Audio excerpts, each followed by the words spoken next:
When he changed his behavior before Abimelech, who drove him away and departed, I will bless the Lord at all times, His praise shall continually be in my mouth. So ito po yung time, mga kapatid, na si David ay muntikan na po masiraan ng ulo. At buksan pa po natin sa Psalms chapter, verse 18 po, sa Psalms chapter 34. The Lord is nigh unto them that are of a broken heart, and saveth such as be of a contrite spirit. Psalms chapter 51 verse 17, the sacrifices of God are broken spirit, a broken and a contrite heart. O God, thou wilt not despise. Last book, Hebrews chapter 4 verse 15 to 16. Sa Tagalog po, mga kapatid, ibabasahin ko, sapagkat wala tayong pinakapunong pari na hindi makakaramdam ng pagkahabag sa ating mga kahinaan. Ngunit siya ay tinukso sa lahat ng paraan tulad natin, maliban lang na wala siyang kasalanan. Kaya magsilapit tayo na may pananalig sa trono ng biyaya, nang sa gayon makatanggap tayo ng awa at makahanap ng biyaya na makakatulong sa oras ng pangangailangan. Amen. Pagpalain ang salita ng Diyos. We all pray, mga kapatid. Diyos ang banal at makapangyarihan sa lahat. Tinataas po namin kayo, Panginoon, at dinadakila sa lugar na ito. Salamat po sa inyong katapatan. Salamat po sa inyong kabutihan sa aming buhay, O God. At dito po kami, Panginoon, nagpapakumbaba sa aming sarili, O God. At hinihingi, O God, aming basbas po, Panginoon. Buksan niyo po ang aming mga puso't kaisipan. Tulungan nawa po niyo kami tanggapin, O God, ng makalangit at pagpapala, O God, na magbibigay sa amin ng kalakasan at direksyon sa aming mga buhay. Lord, we need you, O Lord. Hallelujah, sa mga oras na ito, Panginoon. Ganyan din ang iyong lingkod na gagamitin. Pangunahan po, Panginoon. Hallelujah, wala po akong sagana sa aming sariling kakayanan po, Panginoon. Help me, O God, to preach your word, O God, sa inyong mga anak po, Panginoon Diyos, na maging silbi po itong tulong sa kanilang spiritual na pamumuhay. Hallelujah. Maraming salamat. Samahan niyo po kami to the service, O God, hanggang sa matapos. Sa inyo po ngayong papasalamat at pagsamba sa inyong banal at makapangyarihan yung pangalan ni Jesus. Amen. Palakpakan po natin ang ating Panginoon, mga kapatid. Dahil sa Lord, hallelujah. Hallelujah. We worship you, Jesus. Hallelujah. Hallelujah. At maaari po tayo mga naupo, mga kapatid. At nais ko pong ibahagi sa inyong isang pamagat, what's driving you? Sa Tagalog po, ano po ba ang humihimo sa iyo? Ano po ba yung nagpapamotivate po sa atin o tumutulak po sa ating mga kapatid upang tayo po ay lumapit sa Diyos? Amen. Alam ko, lahat po tayo ay meron pong kanya-kanyang dahilan kung bakit po tayo nandito, mga kapatid. Sabi nga po ni Sister Asan kanina, sino po ang may galak sa kanilang mga puso ngayong araw na ito, mga kapatid? Pero ang katotohanan, hindi lahat sa atin dito ay meron pong galak na taglay, tangan-tangan, mga kapatid. Karamihan sa atin dito ay meron pong dinadalang kabigatan, dalang problema, amen, at kung ano-ano pang mga bagay, mga kapatid. Pero ang kinagandahan po ay hindi po kayo nananatili, mga kapatid, hallelujah, sa inyong kalagayan, kundi pagkos ay lumapit po tayo sa ating Panginoon sa oras na ito at andito po tayo sa tamang lugar at nasa tamang oras po tayo, mga kapatid. At sa mga nanonood, ay itatanong ko din po, ano po ba yung bagay na nagpapahimok sa iyo kung bakit ikaw ay lumayo sa Panginoon? Alam ko po na meron din pong dahilan kung bakit po may ilan sa atin na lumalayo po sa ating Panginoon, mga kapatid. At ang mensahe ito ay para po sa mga tao na meron pong pakikipagbaka emotionally, mga kapatid. Amen. Ano po ba ang emotion? Ang sabi po sa Merriam-Webster, mga kapatid, emotion is derived from a Latin word, immover, which means stirred up or to excite. So ang emotion daw po, mga kapatid, ay nagmula sa salitang Latin word na immover, na na kung saan ito po yung pakiramdam na meron pong tumut ay nararamdaman po ito ng bawat individual. Lahat po ba dito ay may emosyon, mga kapatid? Yan. Mas maganda po na malaman ko na wala pong robot dito. Tapikin niyo po at sabihin, hindi ka naman siguro Android. Cellphone mo Android pero ikaw hindi, mga kapatid. Amen. At may dalawang uri ng emosyon, mga kapatid. May negative emotion at may positive emotion. Amen. So sa negative emotion ay napabilang po dito, mga kapatid, ang anger, fear, discouragement, worry, depressed, at kung ano pa, mga kapatid, na mga negatibong emosyon na ating nararamdaman. At sa positive emotion, napabilang naman po dito ang pagiging masaya natin, love, joy, peace, at iba pang mga bagay, mga kapatid, na ating nararamdaman. And also an emotion is a full body, mind, behavior responses baka magpalit na lang tayo to such wala ako or some situation, mga kapatid. So, ibig sabihin, atin pong madetermina kung ano pong klaseng emotion na meron tayo o ng ibang tao dahil nakikita po natin ito sa mga galaw o sa kanilang kilos na ipinapakita, mga kapatid, at sa kanilang mga iniisip na kanilang pinaplano at sa kanilang mga ginagawa, mga kapatid, na nagpapakita na sila po ay merong ganitong klaseng emotion. Malalaman natin ang tao kapag galit, mga kapatid, dahil ang iba nananakit, nag-iisip ng masama, nasaktan ng kanyang kapwa, at minsan ang iba ay naninigaw, mga kapatid. And also, an emotion can control, mga kapatid, the quality of our life. Kayang i-control ng emosyon, mga kapatid, yung quality o kalidad po ng ating buhay. Ang ating buhay hindi po nasusukat, mga kapatid, based sa kung ano man po yung na-acquire natin na wealth or treasures dito sa lupa. Hindi po natin masasabi na ito po ang quality of life, ang pinaka-peak or ang pinaka-greatest quality of life ng isang tao kapag tayo po ay naging successful financially or academically dito sa lupa, mga kapatid. Dahil kahit meron kang 1,000,000 pera at kung ikaw naman po ay merong kalungkutan, mga kapatid, ay baliwala po yung pera at kayamanan na meron ka, mga kapatid. Marami pong mga wealthy people, amen, na nadidepress at nagkakaroon po ng anxiety. May isang preacher po na nilapitan ng isang miyembro, mga kapatid, at nagtanong siya, bakit may isang artista na nagpakamatay? Na siya naman ay maraming kaibigan at maraming kayamanan. Ang sabi ng preacher, dahil hindi mapapagaling o mababayaran man ang yaman ang mental problem po ng tao, mga kapatid. Kaya kahit hindi po tayo kagwapuhan o kagandahan o mapera, mga kapatid, hallelujah, hindi po itong sukatan ng kalidad ng ating buhay. Dahil ang sukatan ng kalidad ng ating buhay kapag meron po tayong kapayapaan at kagalakan sa ating mga puso, mga kapatid. Hallelujah. Kaya naman, the quality of our life, it depends on the quality of our emotions.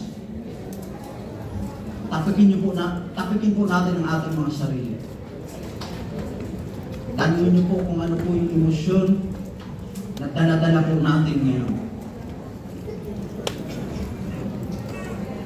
At napakahalaga, mga kapatid, that we can differentiate kung ano po ang emosyon na ating dala-dala. So by positive, di kaya negative, mga kapatid. Hallelujah. May mga bagay po kasi sa ating buhay that we cannot able to achieve. It is because of the emotions that we possess. That it can influence our mind at magre-resulta po ito sa ating mga actions. It doesn't matter, mga kapatid, kung ikaw ay matanda o bata, mga kapatid, kapag ang ating mga emotions ay hindi maganda at hindi natin makukontrol, ay hindi natin mai-enjoy yung buhay na ninanais ni Lord sa bawat isa sa atin. Kaya ang sabi po ng ating Panginoong Diyos, bagamat siya po ay nagsabi na siya ay pumarito upang magkaroon tayo ng buhay na may kasaganaan. Self-controlled is smarter than one who conquer a city by force. Kaya kahit gaano mo kagaling o katalentado mga kapatid, ngunit wala kang pagpipigil sa iyong sarili, ay magkape ka na lang sa Starbucks para ma-relax ka. Because emotion has the ability to shape in our lives, mga kapatid. Ang emosyon po natin ay may kakayanang hubugin ang ating mga buhay. Example po, si Judas Iscariot at si Peter. Ano po ang kinahahantungan ni Judas Iscariot, mga kapatid? The same po silang mabigat ang kaso na ginawa nila ni Peter. Pero ang ginawa ni Judas Iscariot, mga kapatid, siya po ay nagbigti dahil sa guilt na kanyang nararamdaman. Amen? Hindi natin pwedeng baliwalain ang ating mga dinadalang mga nararamdaman, mga kapatid, dahil may malaki po itong papel sa ating buhay upang hubugin po ang ating mga kinabukasan, upang hubugin ang ating pamilya, ang ating karir, ang ating mga ministry, mga kapatid. And we should not deny the fact that all of us, mga kapatid, na ginagamit o hindi ginagamit ng ating Panginoon, tayo po ay may mga emotions. Because human being was created by God, na meron pong emotions, mga kapatid. Ang sabi sa Bible, God created man in His own image. And the image na tinutukoy po dito ay the moral and emotional image po ng ating Diyos. Ginawa po ito ng ating Panginoon na meron ka pong emotion upang ma-enjoy niyo po yung buhay na meron tayo at para po ating ma-enjoy yung relasyon natin sa ating Panginoon. Isipin po natin kung wala kang emotion, mga kapatid, hindi mo ma-appreciate yung katabi mong asawa o maging ang iyong anak o maging yung mga bagay na tinanggap mo sa Diyos. Kaya meron kang emotion upang ma-express mo kung gaano kabuti, kung gaano, hallelujah, katapat ang Diyos sa ating mga buhay, mga kapatid. At ating mararamdaman, hallelujah, ang pakikipag-ugnay sa ating Diyos na buhay. Pero ang tanong, mga kapatid, paano po kaya tayo nagkaroon po ng mga negative emotion? Naisip po ba natin, mga kapatid, bakit kaya tayo naging magalitin? Bakit tayo naging nakakaramdam ng frustration? I believe, mga kapatid, in the beginning ay hindi po ganito yung pakiramdam po natin. All things was perfect when God created man, mga kapatid. He was perfect in nature, physically, spiritually, and emotionally, mga kapatid. Physically, mga kapatid, amen, we don't have infirmities sa ating mga katawan. Kusang lumiliwanag ang ating mga mukha na hindi kailangan ng mag-rejuvenate dahil sa Kojic, mga kapatid. It can automatically shine dahil sa presensya ng Diyos. Amen? Spiritually speaking, tayo po ay meron pong perfect relationship sa ating Diyos. Mukhaan po tayo nakikipag-usap sa ating tagapaglikha. Emotionally speaking, mga kapatid, we're also perfect. I believe fear doesn't exist nung una. Anger doesn't exist. Wickedness doesn't exist. Amen. Sa buhay po ng tao. Kaya po sa Ecclesiastes, may mababasa po tayo, chapter 7, verse 29. Narito, ito lamang ang aking nasumpungan na ginawang matuwid o banal o righteous ang tao at perpekto ng ating Panginoong Diyos. Hanggang pumasok po ang kasalanan when Satan tempted our first parents, sila Adam and Eve. At dito po ay nasira ang kalikasan ng tao. Pero kung may pagtataka ng darating yung time na magkakabalak mo pa talaga, mga kapatid. Kasi imperfect nagkaroon po ng corruption sa nature po ng tao. At atin pong basahin ang Biblia, mga kapatid, upang atin pong masubaybayan kung paano po nag-clip in po yung negative na mga bagay sa buhay ng tao. Sa Genesis chapter 3, verse 7 to 11, and the eyes of them both were opened, and they knew that they were naked, and they sewed fig leaves together, and made themselves aprons. And they heard the voice of the Lord God walking in the garden at cool of the day. And Adam and his wife hid themselves from the presence of the Lord God amongst the trees of the garden. And the Lord God called unto Adam and said unto him, Where art thou? And he said, I heard thy voice in the garden, and I was afraid because I was naked, and I hid myself. So narinig po ba natin yung sinasabi po ni Adam? Kailan pa naging malayo sa kanila ang Diyos, mga kapatid? He is the omniscient God at nasa lahat ng oras po ang ating Diyos at nasa lahat ng dako. Pero ang sinabi po ni Adam, mga kapatid, I heard your voice and hid ourselves from you, O God. Hallelujah. Sila po ay nagtago, mga kapatid, sa presensya ng Diyos dahil nararamdaman nila, mga kapatid, na sila po ay hindi na secure at sila po ay naging malayo na po sa presensya ng ating Panginoon. At kailan po sila natakot sa ating Panginoon kung meron naman po silang close relationship? Di ba, kapag meron tayong malapitang na relasyon sa isang tao, ay hindi tayo matatakot. Minsan ating pa nga po kinukutya, mga kapatid, ng harap-harapan. Pero sinabi po ni Adam, I was afraid. Kung meron naman silang relasyon sa ating Panginoon, nagkaroon po sila ng takot sa oras po na nilabag nila ang utos ng Diyos at nung nawalay po sila sa presensya ng ating Panginoon. At dito po gumapang, mga kapatid, sa buhay ng tao ang mga negatibong bagay na kung saan ay nasira ang kanilang buhay nung nagkasala sila at nalayo sa presensya ng ating Panginoon. Kaya wag po natin tangkaing lumayo sa presensya ng Diyos, mga kapatid. Kung tayo may nakagawa ng mali sa kanyang harapan, bagkus lumapit po tayo sa ating Panginoon dahil ito po ang tunay nating tahanan. Dito po tayo nagiging mabunga sa presensya ng ating Panginoon, mga kapatid.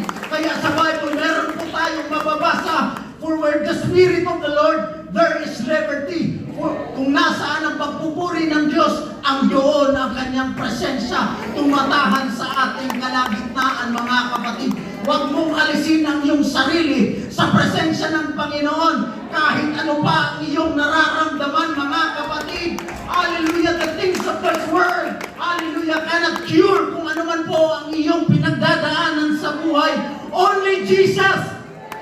Hallelujah.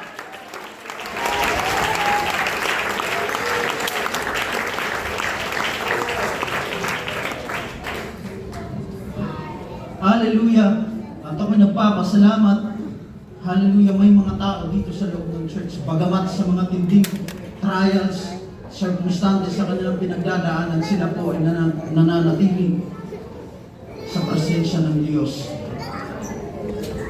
At dahil sa nagkasala po ang tao, mga kapatid, hallelujah, ay lubusan pong nasira ang kanilang buong pagkatao. At ito po yung rason kung bakit nais ng Diyos na lipulin ang kanyang mga nilikha, especially po yung tao. So Genesis chapter 6 verse 5, dito po natin mababasa kung gaano po ka-corrupted po yung buong pagkatao ng tao. Nakita ng Panginoon na mabigat ang kasamaan ng tao sa lupa at ang buong haka ng pag-iisip ng kanyang puso ay pawang masama lamang. Ang sabi po ng Bible, mga kapatid, buong haka, all imagination of the heart of man is continually evil. Buong haka ng puso. Kung babasahin po natin yan, mga kapatid, at kung alamin po natin ang original definition po ng heart sa Old Testament, it made out of three things yung heart ng tao: will, mind, and emotion. Will na kung saan doon po tayo nagpapasya. Mind na kung saan po tayo doon nag-iisip, nagpaplano, mga kapatid. And emotion na kung saan doon po tayo nakakaramdam. At ito po yung mga bagay na nasira sa ating buhay. Yung kaisipan mo, yung isip mo, yung desisyon mo, mga kapatid, ay hindi na po accurate, kundi ito po ay nasira, mga kapatid, dahil ang buong haka ng puso ng tao ay pawang kasamaan na lamang. Kaya ito po yung dahilan, mga kapatid, hallelujah, kung wala po tayo sa presensya ng ating Panginoon, hallelujah, hindi po natin maiiwasan na tayo po ay makakagawa ng pagkakamali at hindi po natin magagawa ang kalooban ng Diyos sa ating buhay. At masasabi natin naging successful po si Satan na sirain po ang buhay ng tao. Dahil pumarito po ang kaaway upang pumatay, magnakaw at sirain ang magandang buhay na ipinagkaloob ng Diyos sa bawat isa sa atin. Gayon pa man mga kapatid, bagamat si Satan ay naging successful po sa kanyang pagsira sa buhay ng tao, gayon pa man ang ating Panginoong Diyos mga kapatid ay hindi pa po tapos sa bawat isa sa atin. Pumarito naman ang ating Panginoon upang bigyan ka ng buhay na may kasaganaan. Hallelujah! Marahil nakakaramdam pa din po tayo ng mga negatibong emosyon sa ating buhay dahil nasa laman pa po tayo mga kapatid. Ngunit hindi ito magiging hadlang para hindi po natin ma-enjoy yung pagpapala at biyaya ng Diyos sa ating buhay.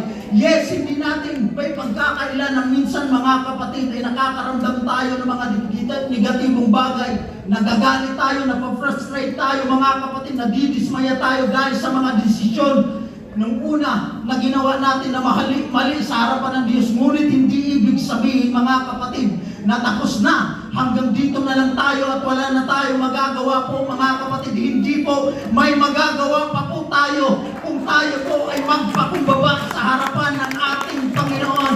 Ang pangako po ng Biblia sa Psalms chapter 10 verse 17, Thou hast heard the desire of the humble, Thou wilt prepare, Thou wilt strengthen their heart, Thou wilt cause thine ear to hear. Ibig sabihin, kuya, kung nakakaramdam ka po ngayon, contrite spirit, ito po yung pakiramdam na wala na po tayong pag-asa mga kapatid. Ang mga salitang ito ay nagpapahayag o naglalarawan kung gaano po kabigat kung ang bawat isa sa atin ay nararanasan ito mga kapatid. At ang emosyon na ito, ang pakiramdam na ito ay nararanasan po o na-experience po ng isang Bible character na si King David mga kapatid. David was suffered emotional battle na siyang nagresulta sa muntikan niya pong pagkabaliw. At nangyari po ito sa kanyang buhay nung nasa tubatong po siya ng kanyang career mga kapatid. At naglingkod po siya sa Diyos ng may katapatan. Pero bago po natin ito ipagpatuloy, atin munang balikan yung buhay ni David nung una. Alam natin na si David po ay kawalong anak po ni Jesse. Siya po yung pinakabunso po sa magkakapatid. Makikita po natin sa early life ni David, amen, David has already possessed a great faith sa ating Panginoon. Ito po yung dahilan mga kapatid kung gaano po gumawa ang ating Panginoong Diyos sa buhay ni David sa dakilang kapamaraanan. At atin po itong mababasa yung testimony niya po kay King Saul nung kanya pong hinarap si Goliath. Ang sabi po ni David sa 1 Samuel chapter 17 verse 34 to 37 mga kapatid, at sinabi ni David, ang Panginoon, ang iyong lingkod ay nag-aalaga ng mga tupa ng kanyang ama, at pagka pumaroon ng isang leon o isang oso at kinukuha ang isang kordero sa kawan, ay lumabas akong hinahabol ko siya at aking sinasaktan at aking iniligtas sa kanyang bibig, at pagka dinadaluhong ako ay aking pinapangahan at aking sinasaktan at aking pinapatay. Pinapatay ng iyong lingkod ang leon at gayon din ang oso, at ang Filisteyong ito na hindi tuli ay magiging isa sa kanila, yamang kanyang hinamon ang mga hukbo ng Diyos na buhay.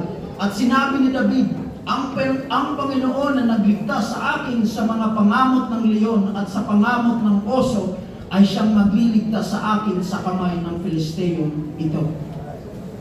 Tandaan po natin, si David po sa panahon ito ay bata po mga kapatid. Pero makikita po natin ang kanyang pananampalataya sa Diyos. At sa kabila ng kanyang great faith sa ating Panginoong Diyos, si David po mga kapatid ay isang shepherd boy na dedicated and passionate sa kanyang ginagawa. na siyang indication po na siya ay magiging isang dakilang pinuno ng Israel. At si David po ay hindi lang isang taong mayroon pong dakilang pananampalataya sa Diyos. Siya din po ay isang talentadong bata at may kakayanan, mga kapatid, pagdating sa music. At siya po ay isang great warrior. At mapapansin po natin sa buhay ni David, si David po ay hindi nag-aaksaya ng kanyang oras. Habang nasa pastulan po siya, si David po ay hinahasa ang kanyang kakayanan. Dahil darating po yung time, mga kapatid, na gagamitin po siya ng Diyos, hallelujah, upang maging hari at pagpalain ng kanyang mga tao.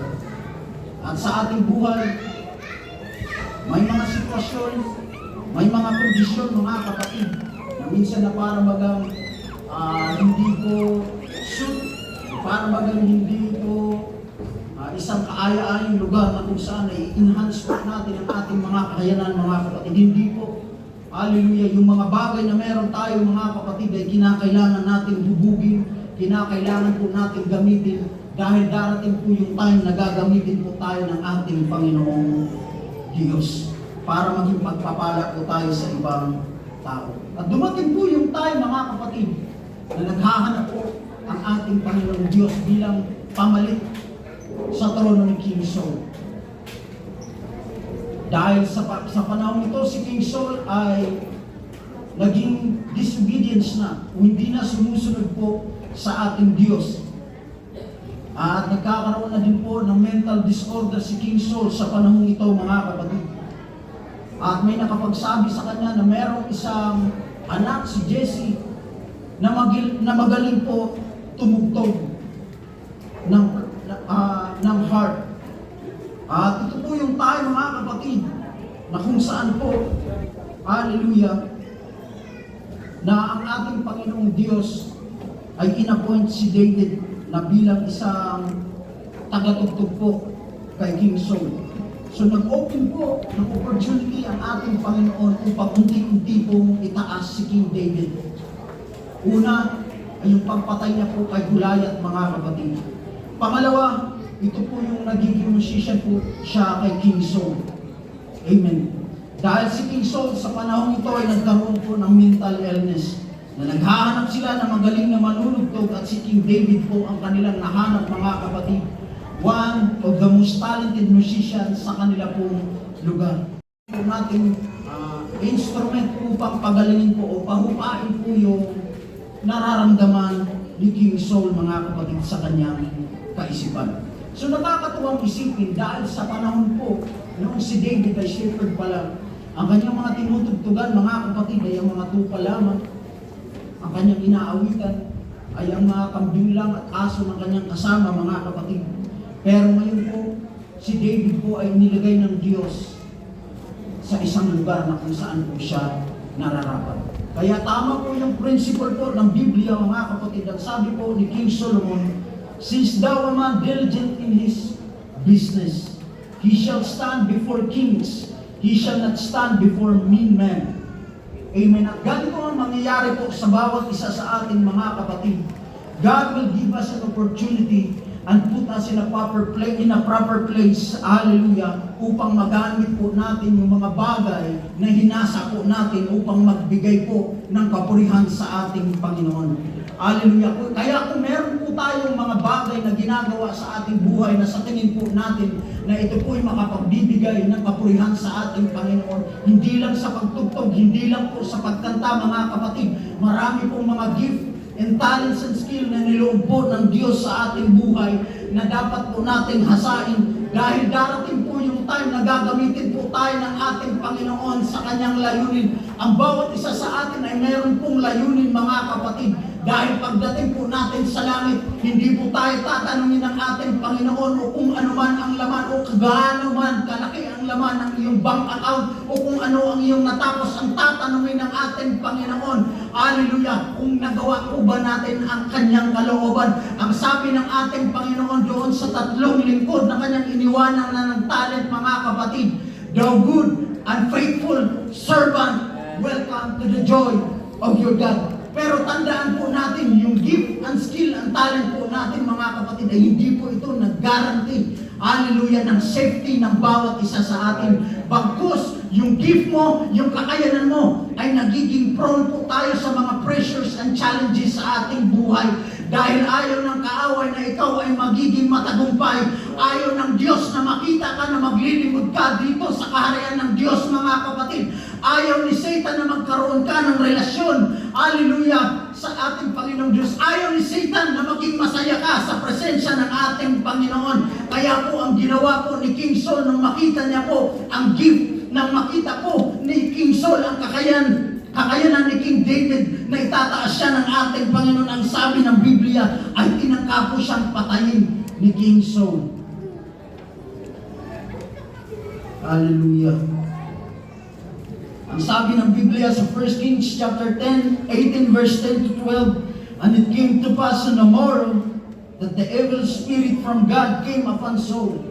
Hindi ibig sabihin na sinaniban si King Saul ng masamang espiritu, mga kapatid.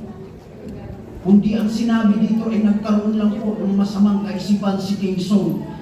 And he prophesied in the midst of the house, and David played with his hand as at other times, and there was a javelin in Saul's hand, and Saul cast the javelin, for he said, I will smite David and into the wall with it.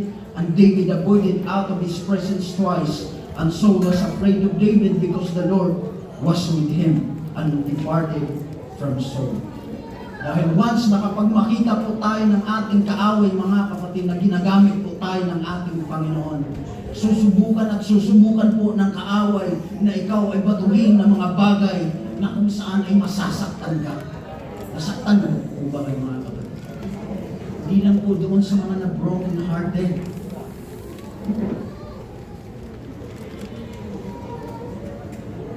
Dahil kapag once na matouch ni Satan yung emotion ng bawat isa sa atin, ay maaari po talagang mag-response po tayo in negative way.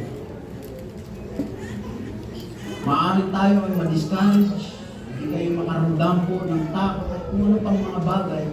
At ang nakakalungkot na bagay, mga kapatid, kung mangyayari sa atin ay mawawalan po tayo ng pananampalataya sa ating Panginoong Diyos.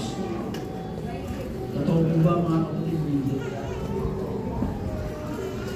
Papansinin po natin, alam mo ba na si David ay dumaan po ng spiritual decline nang umalis po siya sa Jerusalem, nung tumakbo siya kay King Saul.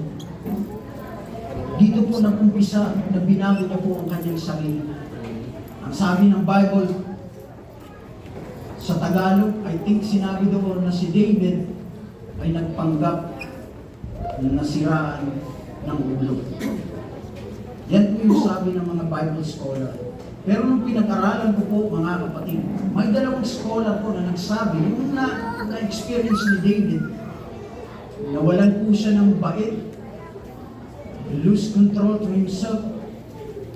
Sa original text po kasi ng Bible sa Old Testament, I think na-translate po ito into Greek, yung tinatawag na Septuagint, at ang pangalawa yung Latin Vulgate.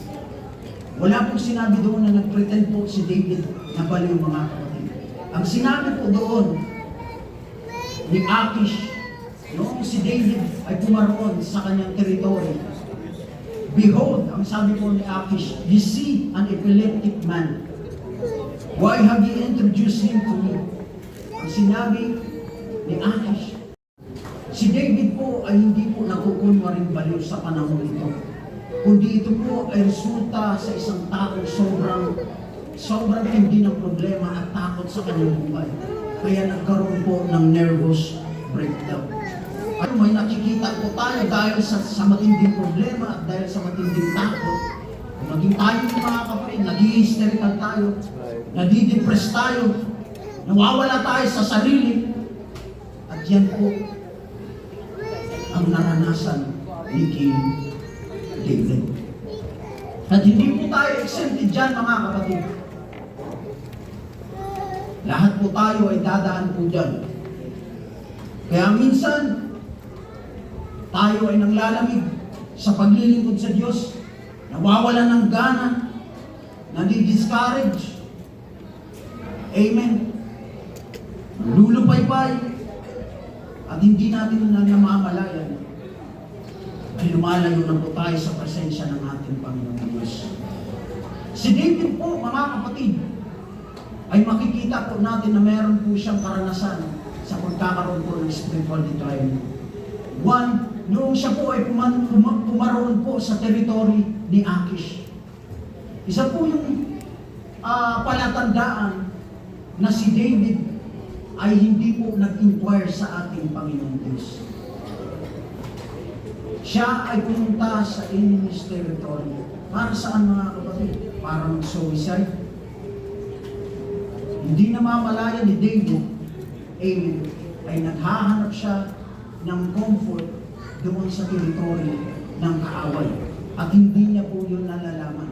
Ang sabi ng mga scholar, almost 6 months po na si David ay wala pong sabihin po natin prayer life nung siya po ay pumunta sa Ziklag o sa teritoryo ni Akish, mga kapatid. Ayun pa man, siya po ay pinuka. Ginisip po siya ng ating Panginoon nung inalaw po ng Diyos na sakupin po yung camp nila. At ang sabi ng Biblia ay tinangay, kinubkob ang lahat ng kanilang ari-arian, maging ang kanilang mga asawa at anak ay tinangay po ng kanilang mga kaaway. At ang sabi po ng Bible, si David po ay tinangkapong batuhin ng mga tao na kanyang kasama. And David was greatly distressed, for the people spake of stoning him, because the soul of all the people was grieved, every man of his sons and for his daughters. But David encouraged himself in the Lord his God. And David said to Abiathar the priest, Ahimelech's son, I pray thee, bring me hither the ephod. And Abiathar brought hither the ephod to David. At ang sabi po sa verse 8, and David inquired at the Lord.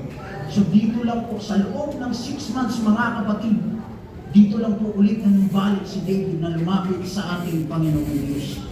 Darating talaga po yung time, hallelujah, sa ating buhay, God will send a difficult and hard situation upang tayo po, hallelujah, ay gisingin sa ating pagkakatulog, mga kapatid, upang pukawin po tayo sa ating kalumbayan sa presensya ng ating Panginoon. Dahil ang bawat isa sa atin, hallelujah, ay meron pong layunin na dapat po nating gampanin, mga kapatid.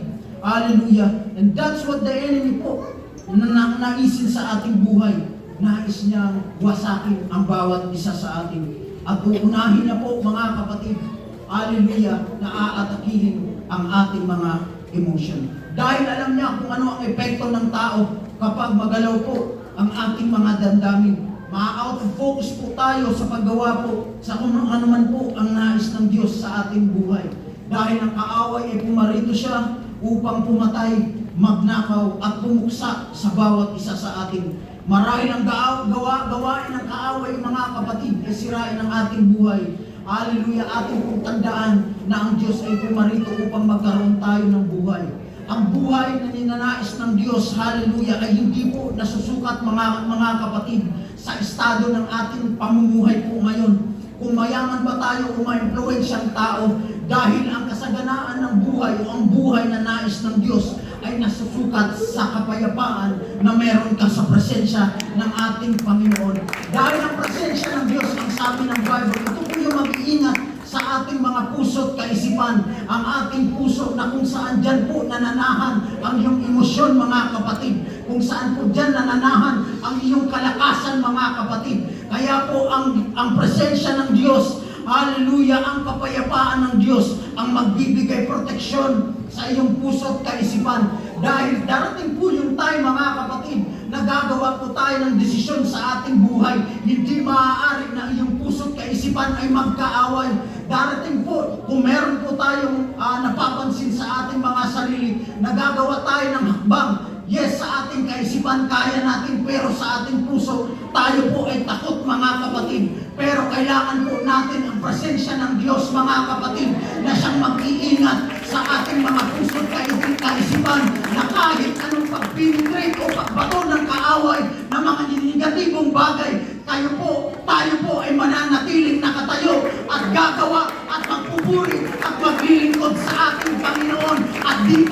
isusukat, hallelujah, ang mabuting buhay sa bawat isa sa atin. Maraming tao naman, yung kaisipan mo at yung puso. Si David, ay kanya po itong naranasan, nagkaroon siya ng mental battle, an emotional battle.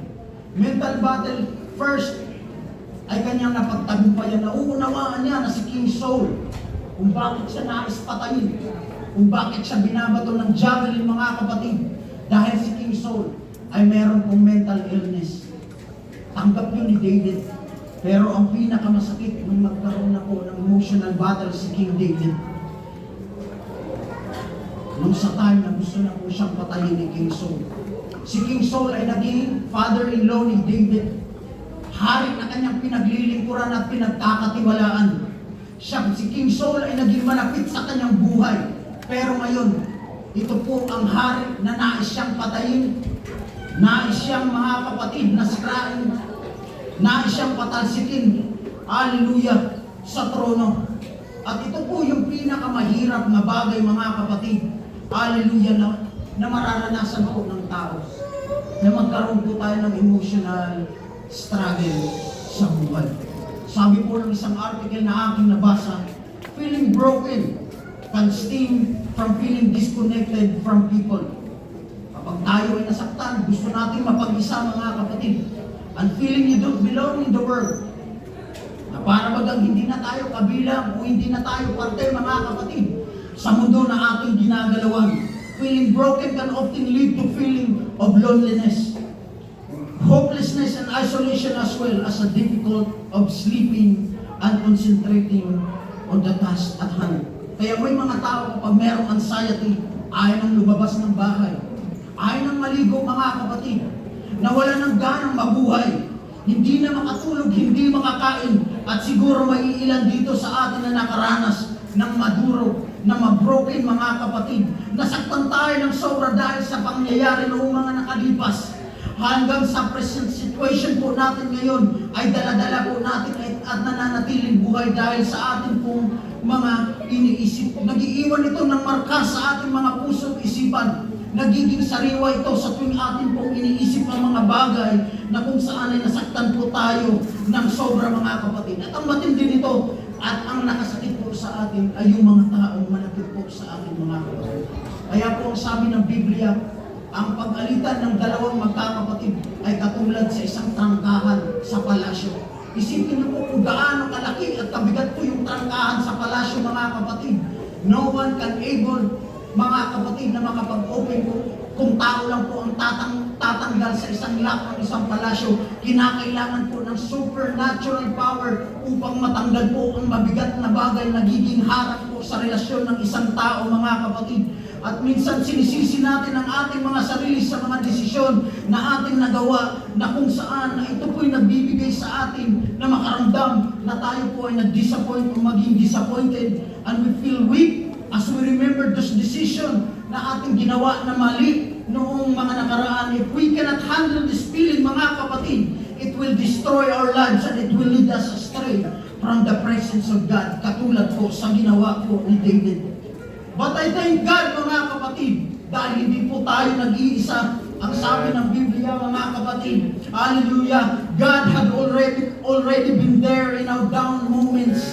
Kaya ang sabi po sa Book of Hebrews, hindi po maaaring mahabag ang Diyos sa ating mga kahinaan, dahil siya din po noong nagkatawang tao sa pamamagitan ng ating Panginoong Hesus. Sa lahat po, hallelujah, ng paraan siya ay tinukso at sinubok, mga kapatid. Kaya po tayo ngayon ay meron po tayong kakayanan dahil inaanyayahan po tayo ng ating Panginoon na tayo magsilapit na may pagkakatiwala sa luklukan ng biyaya ng ating Panginoong Diyos upang magsipagtamo tayo ng awa at makasabong ng biyaya na siyang tutulong sa atin sa panahon ng pangangailangan. At tayo po ay makakasiguro, mga kapatid, na makakatanggap po tayo ng tulong na mula sa ating Panginoong Diyos kapag lumapit po tayo sa Kanya. Kaya I encourage you, kung dala-dala po natin ngayon ang ating puso ng punong-puno ng kabigatan, ng punong-puno ng pagsisisi, ng punong-puno ng kalungkutan, mga kapatid, hallelujah, ito po yung hain na pinakanais ng Diyos sa tao. Dahil klaseng handog na hindi kayang baliwalain ng ating Panginoon. Ang mga hain sa Diyos ay pagbag ng puso, isang pagbay na mapagsisising puso. O Diyos, ay hindi mo wawalang kabuluhan. Let your broken spirit, mga kapatid, let your broken heart, let your discouragement and your weaknesses, hallelujah, driven you in the presence of God. Huwag niyong hayaan, mga kapatid, ang negatibong emosyon ang siyang magtutulak sa atin, palayo sa ating Panginoong Diyos. Pagkos atin po itong ilapit sa ating Panginoon, mga kapatid, ang ating mga dinadala, ang ating mga kapaitan, ang ating problema sa presensya ng ating Panginoon. Aking uulitin, dahil tayo ay nabubuhay, naging mabunga, dahil ang tunay nating tahanan at kalagayan at kinalalagyan ay sa presensya ng Diyos. Hallelujah! Tumayo po tayong lahat.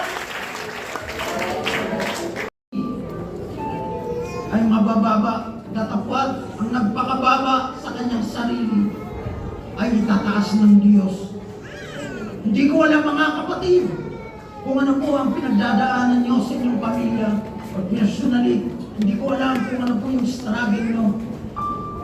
Hindi ko po alam, hallelujah, kung gaano na kabigat yung dinadala niyo.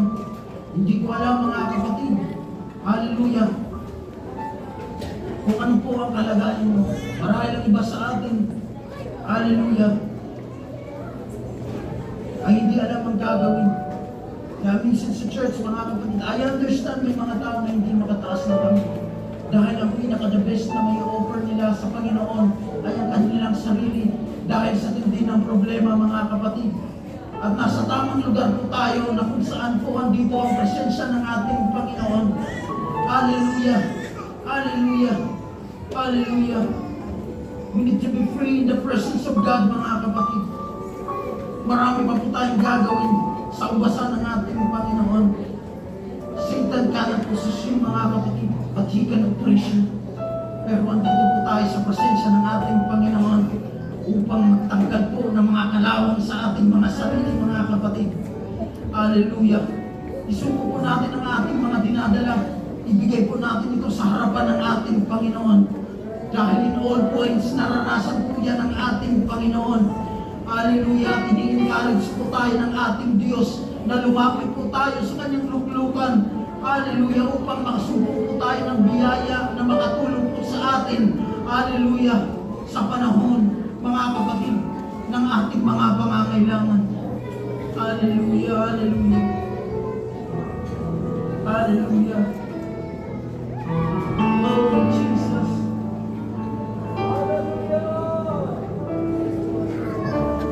Jesus is the greatest man na nabubuhay. Pero nakakamanghang bagay, mga kapatid, nung hindi na matiis ng ating Panginoon ang hirap, ang sinasabi ng Bible, siya po ay tumamis at ang kanyang dugo ay parang nagiging ang kanyang luha ay parang nagiging isang dugo, mga kapatid. Hallelujah! Hallelujah! Hallelujah! Ilapit po natin ang ating mga sarili sa presensya ng Diyos, mga kapatid. Oh God! Hallelujah! Hallelujah! Kung meron mang disappointment kang dinadala, kung meron mang doubt, kung meron mang fear, hallelujah!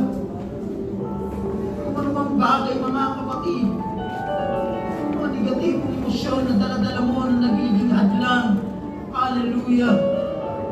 Upang hindi makakilos ang Diyos, upang hindi mo magawa ang layunin ng ating Panginoon, lumapit po tayo sa presensya ng ating Panginoon Diyos. Hallelujah! Hallelujah! To esteem, to embrace, work